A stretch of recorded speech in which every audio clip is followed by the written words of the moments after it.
மயிலாடுதுறையில் 108 வைணவ திவ்ய தேசங்களில் 22வது தலமான பிரசித்தி பெற்ற திரு இந்தலூர் பரிமள ரங்கநாதர் கோயில் உள்ளது.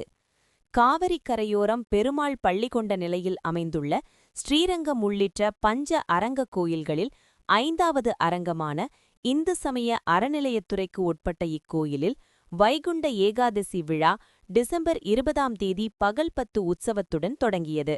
டிசம்பர் 30ஆம் தேதி வைகுண்ட ஏகாதசி விழா நடைபெற்ற நிலையில் டிசம்பர் 31ஆம் தேதி இராப்பத்து உற்சவம் தொடங்கியது. விழாவில் தினசரி உள்பிரகார பெருமாள் புறப்பாடு, படியேற்ற சேவை ஆகியன நடைபெற்றது. இராப்பத்து உற்சவத்தின் நிறைவு நாளான இன்று பெருமாள் உற்சவ மூர்த்திகள் சிறப்பு அலங்காரத்தில் எழுந்தருளி பரமபத வாசலில் வேத விண்ணப்பம் செய்யப்பட்டது. தொடர்ந்து பரமபத வாசல் திறக்கப்பட்டு அந்த வழியாக பெருமாள் ஏகாதசி மண்டபத்துக்கு எழுந்தருளச் செய்யப்பட்டார்.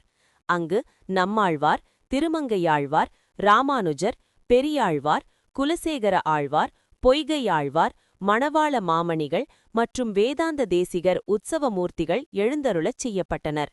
ஆழ்வார்களுக்கு அருளிப்பாடு மரியாதை செய்யப்பட்டது.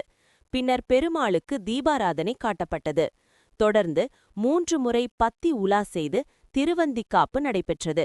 இதில் மயிலாடுதுறை மக்களவை உறுப்பினர் சுதா மற்றும் திரளான பக்தர்கள் கலந்து கொண்டு வழிபாடு நடத்தினர். இதனைத் தொடர்ந்து இரவு ஆழ்வார் மோட்சம் எனப்படும் நம்மாழ்வார் திருவடி தொழுதல் நிகழ்வு நடைபெற்றது.